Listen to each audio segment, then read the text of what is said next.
안녕하세요. 언어논리 황혜진입니다. 여러분과 함께 이제 본격적인 이론 수업을 하려고 하는데요. 이론 수업 너무 어렵다고 생각하지 마시고요. 겁 안 먹기로 했죠? 겁먹지 않고 우리 수업에 대해서 수업 바로 시작해 보도록 하겠습니다. 첫 번째 핵심 이론은 바로 어휘력과 관련되어져 있는 건데요. 여러분들 공부를 하실 때는요. 항상 가장 먼저 나와져 있는 단어들을 좀 주의 깊게 보시면 공부하시기가 좀 더 편하실 텐데요. 말 그대로 어휘력입니다. 어휘력과 관련된 이론이고 어휘력을 얼만큼 갖고 있는가와 관련되어져 있는 문제들이 출제가 될 텐데요. 그럼 여러분들 어휘력이라고 이야기하는 것이 무엇입니까? 라고 얘기하면 어휘, 너무 잘 알고 계시지요? 그치요? 뭡니까? 단어입니다. 력이라고 얘기하는 거 말 그대로 힘이지요. 단어 능력이라고 이야기하는 거, 단어를 얼만큼 갖고 있는가라고 이야기하는 것들인데요. 단어를 얼만큼 갖고 있는가라고 이야기하는 것들과 관련지어서 어휘력과 관련되어져 있는 문제는요. 가장 기본적으로 여기에서 나와져 있는 출제 유형은 당연히 뭘까요? 그치요. 단어의 뜻을 얼만큼 알고 있는가. 어휘의 정확한 뜻을 알고 있는가라고 이야기하는 것들이 당연히 여러분들한테 출제가 될 겁니다. 어휘의 정확한 뜻들을 한국 사람이기 때문에 오히려 더 정확하게 알지 못합니다. 왜요? 아니 그냥 들어서 대충 무슨 말인지 아는 거지 여러분들 그 단어가 머릿속에 사전적으로 다다닥 뛰어나오지 않습니다. 영어 공부할 때는 사전을 찾지만 국어의 사전을 찾지 않는 버릇들이 바로 여기에서 맹점으로 여러분들 약점으로 나타날 수 있는데요. 정확한 뜻이라고 이야기하는 거니까 기본적으로 여기서 필요한 능력은 무엇일까요? 라고 이야기하면 정확한 뜻을 알고 있는가, 사전적인 의미라고 이야기하는 것들을 숙지하고 계시는 게 기본이겠지요. 그래서 사전적 의미를 정확하게 알고 있는가라고 이야기하는 거, 그 이외에 활용할 수 있는 능력이라고 얘기하는 것들이 필요한데요. 활용이라고 이야기하는 것들은 이 단어들을 적절한 곳에 쓸 수 있는가라고 이야기하는데요. 한국 사람들이기 때문에 거의 대부분 여러분들이 잘 하실 수는 있을 텐데요. 이 사전적 의미는 여러분들이 사전적 의미는 말 그대로 뭐 하셔야 될까요? 얘를 키우기 위해서 이러한 능력을 키우기 위해서 여러분들이 필요한 거는 그렇지요. 사전을 확인하는 연습이 필요합니다. 그래서 많은 어휘들을 접하시는 게 여러분들한테 도움이 될 거예요. 제가 학생들을 가르치면서 나한테 물어보지 마라 라고 이야기하는 딱 하나가 있는데 그게 뭐냐면 선생님 이게 무슨 뜻이에요? 라고 물어보는 거는 저는 안 가르쳐 줍니다. 왜요? 어휘는요. 스스로 찾아봤을 때 훨씬 더 기억에 많이 남습니다. 제가 친절하게 열심히 사전적 뜻을 잘 가르쳐주면 그 다음에 또 물어보더라고요. 어휘를 물어보는 친구들은요. 어휘력이 늘지 않습니다. 사전적 의미를 숙지하기 위해선 여러분들이 보여져 있는 평소 학습하실 때 혹은 평소 생활할 때 사전이라고 이야기하는 의미를 확인하는 연습들이 필요합니다. 다소 번거롭더라도 정확한 단어들을 사용하기 위해서 그리고 여러분들의 시사상식을 위해서도 좀 찾아보실 수 있으시면 되고요. 물론 이거 언제 다 찾습니까? 뭐가 나올지 모르는데 물론 문제에서 얘네들을 활용하는 방법들에 대해서는 알려드릴 거예요. 활용과 관련지어서는 얘와 관련되어져 있는 기본적인 용어라고 이야기하는 것들을 뭐 하실 수 있으셔야 되냐면 정리해 두실 수 있으셔야 돼요. 그게 바로 이제 우리가 교과서에 담겨 있는 건데요. 교재에 담겨져 있는 어휘력이라고 이야기하는 것들은 어휘력과 관련되어서 어휘와 관련되어져 있는 용어들이 나와져 있습니다. 그게 여러분들 제일 먼저 나와져 있는 이 용어 중에 하나가 바로 어휘의 관계에 대한 용어들이 제시가 되어져 있는데요. 말 그대로 여러분들 용어의 관계입니다. 관계라고 하는 건 일방적이지 않아요. 관계는 항상 상대적입니다. 상대가 존재할 때만 뭐 할 수 있어요? 관계라는 게 있기 때문에 관계와 관련되는 단어는 하나만 있지 않습니다. 기본적으로 어휘가 2개 이상이라고 이야기하는 것들이 나타날 때 관계라고 이야기하는 것들이 나타나겠지요. 그래서 어휘라고 이야기하는 것들 A와 B라고 얘기하는 게 존재할 때 어떻게 용어가 정리가 됩니까? 그럼 여러분 교재에 제일 먼저 나와져 있는 것처럼 유의관계가 있습니다. 유의, 말 그대로 의미가 유사한 거예요 라고 했으니까 의미가 비슷합니다. 근데 여기서 중요한 건 비슷한 거지요. 같지 않습니다 라고 이야기를 했으니까 공통적인 의미, 유사한 의미들이 있습니다 라고 하지요. 공통적이고 유사한 의미를 갖고 있다 라고 이야기를 하면 유사하니까 차이점들도 분명히 존재합니다. 그러나 그러니까 공통적으로 사용할 수는 있지만 항상 바꿔 쓸 수는 없다는 이야기지요. 그렇기 때문에 공통적이다라고 이야기할 경우는 어떨 때가 있습니까? 라고 얘기하면 여러분들 이 활용할 때와 관련지어서 어휘의 가장 기본적인 것들 여러분 중고등학교 때 배웠던 것들 중에 품사라고 이야기하는 것들을 배웠을 텐데요. 단어의 성질이라고 이야기하는 것들을 고려해보면 얘네들을 훨씬 더 공통적인 것들이 무엇인지를 보실 수 있을 텐데요. 거의 대부분 어휘들과 관련지어서 라고 이야기하게 되면 공통적이다라고 이야기했을 때는 공통적인 상황이나 혹은 대상에게 적용될 수 있을 때 비슷한 상황이나 비슷한 대상에게 쓸 수 있을 때 우리는 유의관계라고 이야기를 합니다. 그래서 2개 이상의 단어가 여러분 교재에는 2개 이상의 단어의 의미가 비슷하다라고 해서 가리키는 대상의 범위가 다르거나 느낌의 차이가 있다라고 이야기를 했는데 여기에서 상황이나 대상이라고 얘기하는 것들이 비슷은 해요. 그렇지만 뭐가 있어요? 라고 이야기했을 때 중요한 게 차이는 분명히 있습니다 라고 하는데 이 차이가 뭐가 돼요? 역시 이 차이점도 상황이나 대상 중에 하나가 뭐가 돼요? 달라질 수 있습니다 라고 이야기를 하지요. 무슨 얘기입니까? 라고 했을 때 기필코나 반드시나 틀림없이 라고 얘기하는 단어는 어떤 상황에서 씁니까? 라고 이야기를 했을 때 제가 아까 잠깐 품사했는데요. 용어 정리는 제가 여러분들이랑 할 건데 수업 시간 안에 하기 어려워서 중간중간에 제가 이야기할 건데요. 얘에 대한 관련 중에 하나가 2번째가 품사라고 했을 때 단어의 품사를 알고 계시면 좀 더 도움이 됩니다 라고 하는 거지요. 품사는 단어의 성질에 따른 갈래라고 이야기를 하는데요. 얘와 관련돼서 간단하게 정리해 봅시다 라고 이야기를 하면 잠깐만 간단하게 할게요. 얘네들 어휘 문제들 좀 더 쉽게 가기 위해서 품사라고 이야기하는 것들 제가 중간중간에 얘기하면 모른다고 이야기하실까 봐요. 저거 뭐였지? 라고 하시는 분들 계실까 봐 수업 시간에 잠깐만 정리하고 가면 명사는 여러분들 뭔가요? 이름을 나타내 주지요. 대명사는 이름을 대신해 주는 게 있고요. 수사는 순서를 나타내 줍니다. 그렇지요? 우리나라에서 명사나 대명사를 꾸며주는 애를 관형사라고 하고요. 용언, 동사나 형용사를 꾸며주는 애를 부사라고 이야기를 합니다. 수식해주는 애가 달라요. 그래서 관형사는 뭐 꾸며준다고요? 명사, 체언을 수식해주고요. 부사는 그 외 주로 용언을 수식해주는데 부사는 용언 이외에도 체언 이외의 것들을 가장 많이 수식해줄 수 있는 게 부사가 됩니다. 그 다음 명사, 대명사, 수사뿐만 아니라 관형사 빼고 다른 애들한테 다 붙는 게 우리는 조사가 되는데요. 여러분들 기출에서 조사까지의 문법들은 거의 출제가 되지 않는데 이 조사는 뒤에 나오는 문법에서 또 관련이 되어져 있기 때문에 어휘 문제뿐만 아니라 규정 문제에서도 있기 때문에 조사를 좀 기억해 두셔야 되는데요. 조사는 다른 애들한테 붙는데 특히 어디에? 특히 체언에 결합합니다. 체언이 뭐예요? 라고 이야기하면 얘네들이 체언입니다. 제가 지금 쉽게 얘기했는데 조사는 특히 명사, 대명사, 수사랑 결합합니다 라고 얘기하는 것들로 정리해 두셔도 되겠지요? 그 다음이라고 이야기하면 제일 중요한 거 우리나라에서 여러분들 문법에서도 가장 많이 나오게 될 텐데요.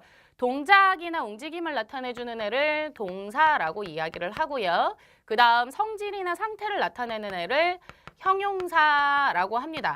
거의 대부분 우리나라 사람들은 문법을 영어로 많이 접해요. 우리나라 말보다는 영어 문법들을 훨씬 더 많이 배우고요.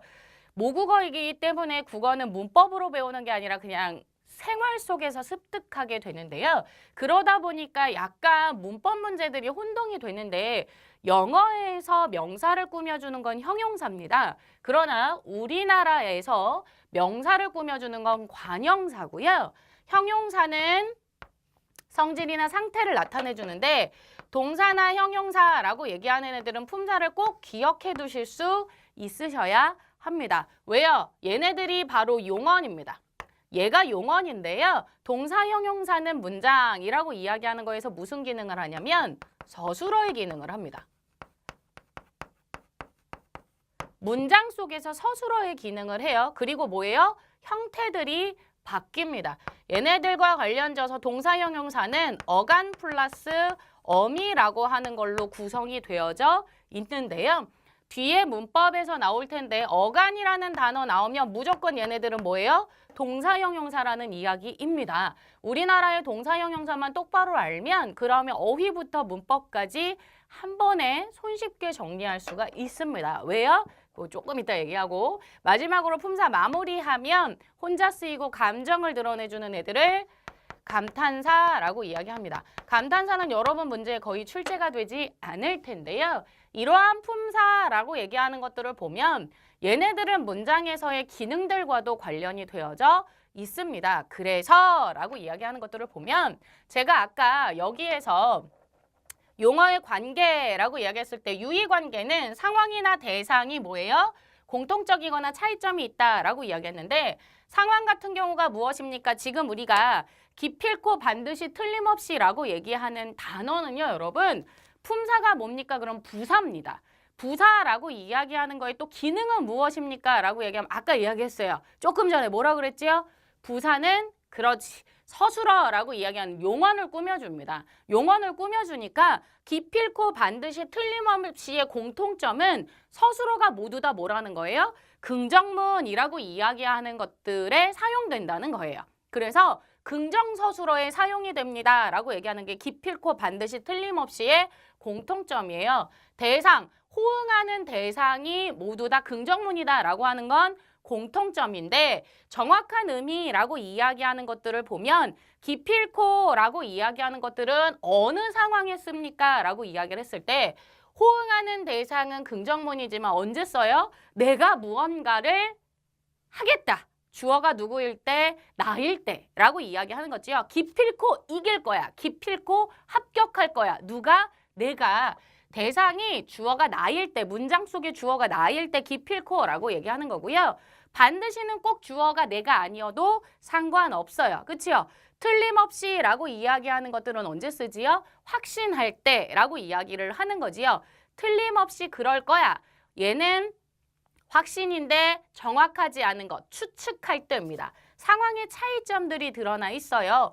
호응하는 성분들, 품사를 바탕으로 한 번 더 나중에 정리할 건데 문장 성분이라고 얘기하는 것들을 알 수 있으면 품사를 바탕으로 여러분들이 보셔야 되는 게 뭐예요? 문장 성분이에요.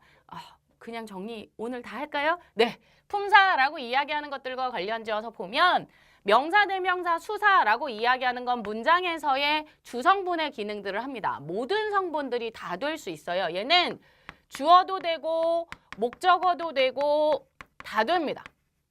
목적어도 되고 부사도 되고 모든 아이들이 다 돼요. 왜? 조사랑 결합하기만 하면 얘는 문장 성분이 다 될 수 있고 관형사나 부사는 수식하는 대상이 다르다 그랬는데 부사 같은 경우는 여러분들이 뭐를 볼 수 있어야 돼요? 용언을 수식하는데 호응이 제한적입니다. 라고 얘기하는 거지. 아까 얘기했던 기필코 반드시 틀림없이는 부사인데 용언이라고 이야기하는 것과 짝을 이루는 경우들이 많아요. 아무 부사나 꽤 같은 경우나 매우 같은 경우는 아무 때나 써도 되는 부사라고 생각할 수 있지만 제한적으로 쓰는 부사들도 있기 때문에 부사는 좀 기억해 두실 수 있으셔야 돼요. 꾸며주는 애라고 이야기를 했고 동사, 형용사는 문장에서 무슨 기능 한다 그랬어요? 서술어의 기능을 한다고 했어요. 그래서 여러분들 명사, 대명사, 수사 혹은 동사, 형용사까지만 정확하게 알고 계시면 어휘 문제들에서 저 대상 호응하는 성분들을 훨씬 더 잘 찾아보실 수 있습니다. 됐나요? 왜요? 아까 얘기했던 것처럼 단어는 관계, 첫 번째 관계와 관련되어져 있는 건 상대적이라고 이야기했기 때문에 호응하는 아이들을 뭐 하는 거예요? 호응 성분을 파악할 경우 훨씬 더 쉽게 그 공통점과 차이점들을 보실 수 있습니다. 라고 이야기하는 거지요. 얘네들은 의미상 뭐가 돼요? 비슷하면서도 다른 점이 있다면 반의관계라고 이야기하는 건 뭡니까? 라고 이야기했을 때 반의관계는 두 개 이상의 단어의 의미가 반대인데 여기에서 우리가 봐야 되는 건 뭐냐면 다 똑같은데 뭐가 돼요? 하나만 달라야 되는데요. 여기에서 반대적 요인이라고 이야기하는 것들이 반대 요소는 하나입니다. 라고 이야기해요. 근데 이 하나는 반드시입니다. 두 개 이상이면 안 돼요. 반드시 하나여야 돼요. 두 개의 차이점들이 있으면 안 된다는 거예요. 차이점은 무조건 하나여야 합니다. 라고 이야기하지요. 그래서 반의라고 이야기하는 것들은 공통 요소가 당연히 있어야 합니다. 공통은 있는데 반대 요소, 나머지는 다 공통점이고 하나만 반대 요소일 때 우리는 반의관계라고 이야기합니다. 여성이라고 이야기하는 거는 여성과 남성이라고 얘기하는 것과 관련져서 보면 여성과 남성은 여러분들 뭐가 됩니까? 라고 얘기했을 때 사람이에요. 그렇지요? 사람이라고 이야기하는 것들의 공통 요소를 갖고 있어요. 반대는 오로지 뭐예요? 성별이라고 이야기하는 거예요. 그래서 여러분 노인이라고 얘기하는 것과 소녀는 반의관계가 될까요? 안 될까요? 되지 않습니다.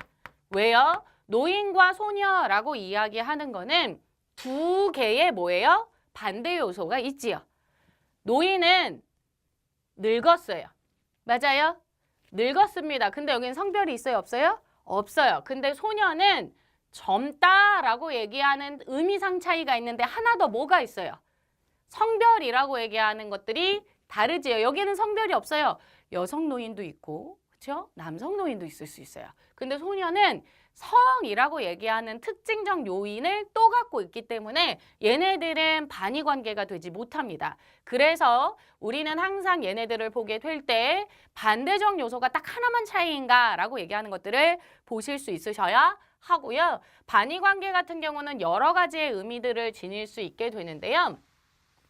반대적인 관계인데 반의관계는 당연히 반대인데요. 중간항이 없습니다. 그럼 우리는 얘네들을 모순반의어, 상보반의어 라고 이야기해요. 중간항이 없어요. 아까 얘기했던 여성과 남성처럼 사람은 성별에 따라 구분을 하면 여성과 남성만 있지 두 개를 다 갖고 있지 않습니다. 여러분들 꼭 제가 이거 얘기하면 꼭 중간에 그치 막 요즘에 등장하는 이렇게 새로운 이런 성들에 대해서 이야기를 하시는데요. 그렇지 않아요. 그분들도 뭐라고 봐요? 우리가 이야기하는 그치요. 겉으로 보는 것과 자신이 생각하는 것들이 좀 다를 수는 있지만 머릿속엔 분명하게 뭐예요? 성은 두 개밖에 없어요. 나는 여자면서 남자야 라고 생각하지 않아요. 나는 여자야. 나는 남자야 라고 생각을 하지요. 그렇기 때문에 여러분들 둘 중에 하나만 있지 중간항은 없어요.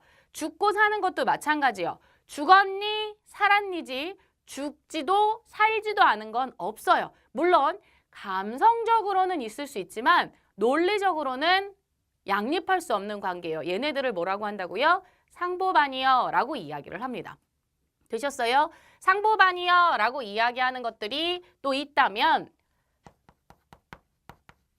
상보반의어 말고 정도반의어가 있어요. 정도는 말 그대로 정도의 심하고 적음의 차이인데요. 얘네들은 중간 항이 있습니다. 하얗다, 검다, 희다, 검다라고 이야기하는 것들과 관련지어서 보면 희고 희지도 않고 검지도 않을 수 있죠. 중간항이 있습니다. 흰 쪽에 가까울 수도 있고 검은 쪽에 가까울 수도 있지요. 우리 이런 것들을 정도반이여라고 이야기를 하고요. 방향반이여라고 이야기하는 것들은 방향성을 가지고 있습니다. 오다 가다 나를 기준이지요. 방향이라고 이야기해요. 근데 오다 가다는 중간항 있을까요? 없을까요? 그렇죠. 있지요. 오지도 가지도 않을 수 있잖아요. 가만히 있을 수도 있습니다. 상보반이어만 중간항이 없고요. 얘네들은 다 중간항이 있어요. 다만 방향은 기준이 있다는 거. 어떤 기준에 따라서 반의 관계들이 만들어진다는 것들을 기억하실 수 있으시면 됩니다. 그런데 반의 관계의 2번에 뭐가 나와져 있냐면 하나의 단어가 여러 개의 반의어를 가질 수 있다라고 쓰여져 있지요. 얘네들은 이라고 했을 때 바로 유의관계이기 때문에 그럽니다. 많은 단어들은 유의관계를 갖고 있어요. 그러다 보니 의미가 비슷하지만 뭐가 되어져 있어요? 차이가 있지요. 그러니까 반의관계도 뭐예요? 여러 가지가 될 수 있어요. 벗다라고 이야기하는 것들의 반의어는 입다가 있는데 입다 말고 신다, 쓰다, 끼다가 되지요. 그럼 여러분들 입다, 신다, 쓰다, 끼다 라고 이야기한 것들은 무엇을 착용하다 라고 얘기하는 것들이 될 수 있어요. 다만 뭐가 달라요? 저 여기서 대상이 다르다는 거 알 수 있지요? 유의관계나 반의관계나 둘 다 뭐를 보면 된다? 얘네들 보면 된다 라고 얘기하는 것들 기억하시면 되죠? 얘네를 보기 위해서 여러분들이 기억해 두셔야 되는 게 품사.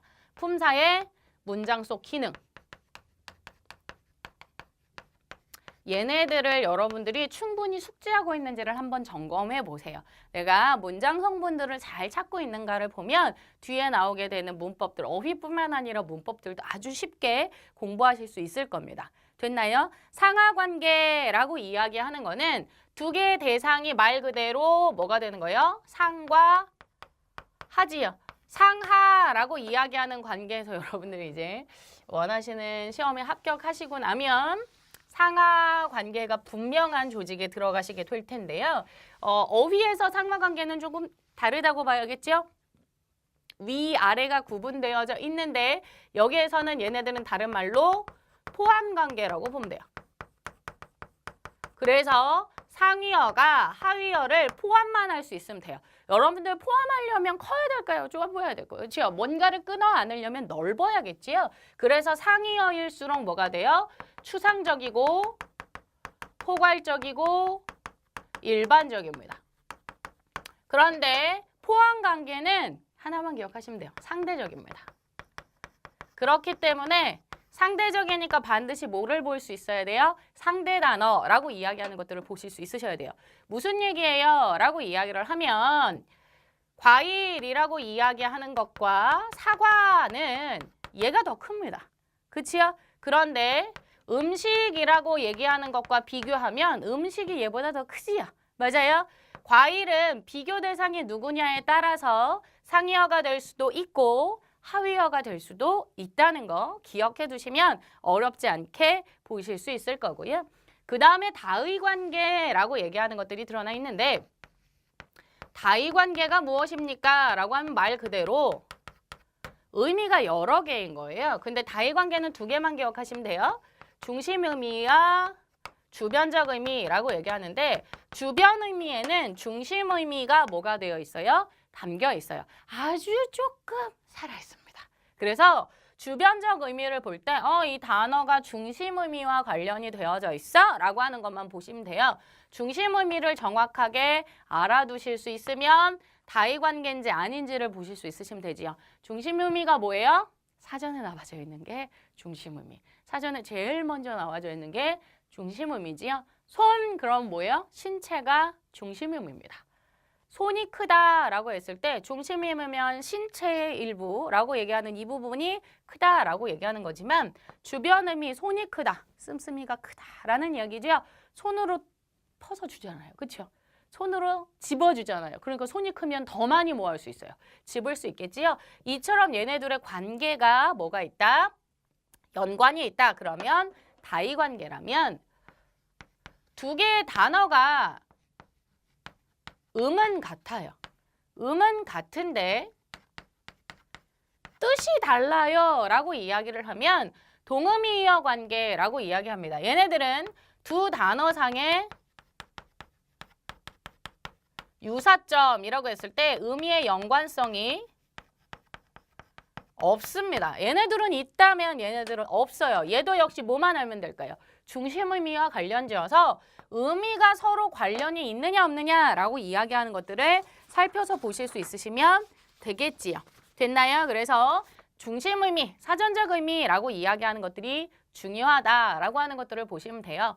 어휘력과 관련져서 여러분들한테 보여져 있는 것이라고 이야기를 했을 때 첫 번째 나와져 있는 관계와 관련되어 있는 건 용어들을 머릿속에 알아두시면 문제를 훨씬 더 빨리 푸실 수 있어요. 단어 간의 관계만 묻는 문제가 나온다. 그럼 여러분 뭐 하시면 될까요? 그렇지요. 아, 이거 뭐야? 이거 반의관계구나, 유의관계구나, 상하관계구나 라고 명확하게 뭐 하시는 거예요? 끊으시는 거예요. 그런 문제관계에서 아, 유의관계니까 비슷하구나, 반대되는 거구나, 아, 얘네들 뭐해? 포함관계구나 라고 하는 걸로 일반화시켜서 다른 문제에 적용하면 훨씬 빨리 풀 수 있지요. 감으로 풀지 않고 객관적으로 분석해서 푸는 게 우리가 안정적인 점수를 만들 수 있는 전제라고 했다는 거 잊지 않고 계시지요? 그렇기 위해서 용어를 분명하게 알고 계셔야 되고요. 용어의 관계를 알기 위해서 전제가 무엇이다? 얘네들 상황과 대상, 호응관계, 문장 속의 관계들까지, 문장의 의미들까지 보는 게 중요합니다 라고 이야기하는 거예요. 되셨어요? 그러면 예와 관련되어져 있는 어휘의 문제는 예와 관련을 정리를 저는 했어요. 그럼 이제 여러분들한테 가장 중요한 게 뭘까요? 라고 이야기하면 두 번째 나와져 있는 고유어나 한자어는요, 예입니다.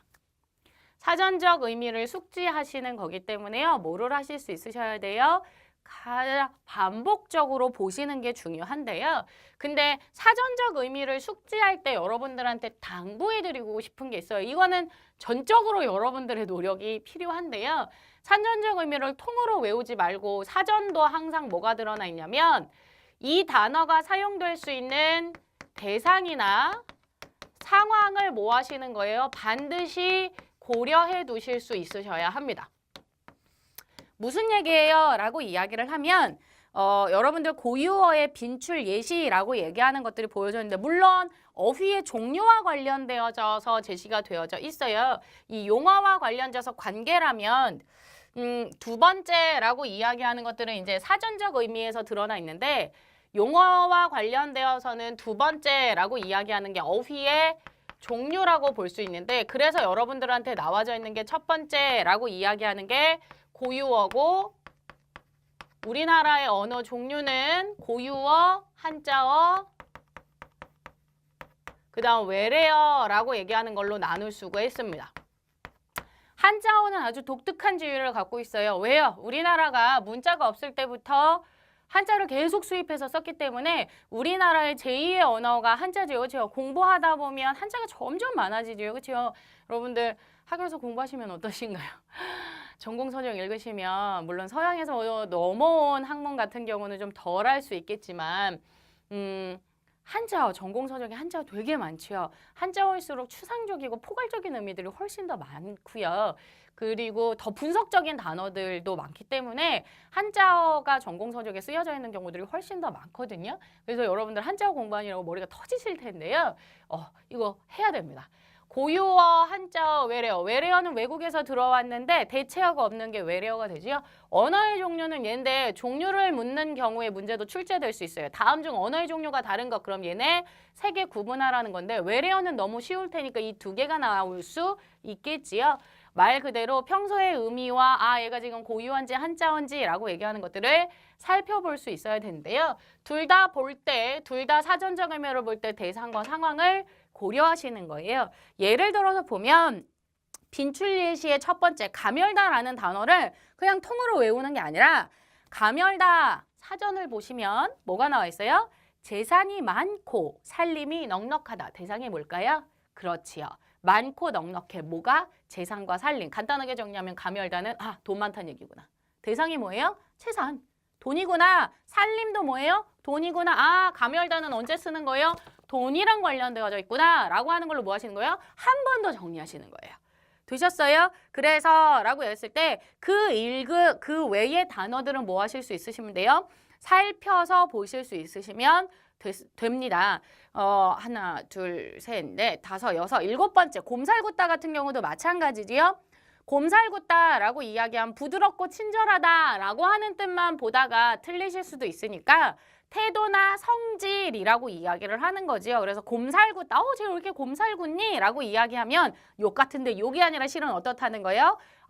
되게 부드러운 태도라고 이야기해서 사람에게 쓰겠지요. 성질이나 태도라고 이야기를 했으니까 어디에 사용하느냐라고 하는 것들을 보셔야 되고요. 늠름하다라고 이야기하는 단어도 마찬가지. 성격이 너그럽고 활달하답니다. 그러니까 늠름하다라고 얘기하는 건 성격이니까 역시 어떤 대상한테 쓸 수 있을까요? 활용해서 보면 그렇지요. 사람이라고 얘기하는 대상들에게 뭐예요? 사용할 수 있겠지요. 맞아요. 그래서 사전적 의미를 볼 때는 반복해서 보시는 게 맞는데요. 단순히 반복해서 달달달달달 외우는 것들 물론 하나의 방법이 되기는 합니다. 다만 얘네들과 관련지어서 봤을 때 그냥 외우기보다는 대상과 상황도 한 번씩은 체크하면서 보시는 게 훨씬 더 여러분들한테 도움이 되실 거라고 생각합니다. 여기에 나와져 있는 어휘들은요. 고유어 어휘는 당연히 뭐가 드러나 있어요? 라고 이야기하면 빈출이니까 자주 나오는 거고요. 그래서 수시로 반복하셔야 되고요. 얘네들을 막 외우기보다는 짜투리 시간, 어휘는 자투리 시간들을 활용하시는 것들이 중요합니다. 그게 요령이 될 수 있는데요. 정말 잠깐 왔다 가는 거, 왔다 갔다 하는 시간들, 이동 시간이거나 아니면 그렇죠. 더럽다고 하지 말고 잠깐 화장실에 가는 시간들 핸드폰 잠깐 내려놓고 한 번씩만 보시면 돼요. 어휘는 얼만큼 반복하느냐가 가장 중요한 능력이기 때문에요. 여러분들이 반드시 뭐 하실 수 있으셔야 돼요? 많은 반복을 통해서 사전적 의미를 숙지해 두셔야 되는 거. 노력과 직결되는 문제고요. 이 문제는 정말 시간 모르면 틀리는 문제예요. 찍기밖에 안 됩니다. 얘는 시간이 걸리면 안 돼요. 뭐 맞아, 틀려 라고 얘기하는 게 정말 즉각적인 반응이 나오셔야지 나머지 문제들을 여러분들이 빨리 풀 수 있기 때문에 어휘는 시간과 관련되어 있고요. 그 시간은 여러분들이 평소에 얼만큼 많이 받는가와 관련되어져 있다는 것들을 꼭 명심해 두도록 하세요. 되셨습니까? 오늘은 여기까지 하겠습니다. 다음 시간에 이론 학습 이어가도록 하겠습니다. 수고 많이 하셨습니다.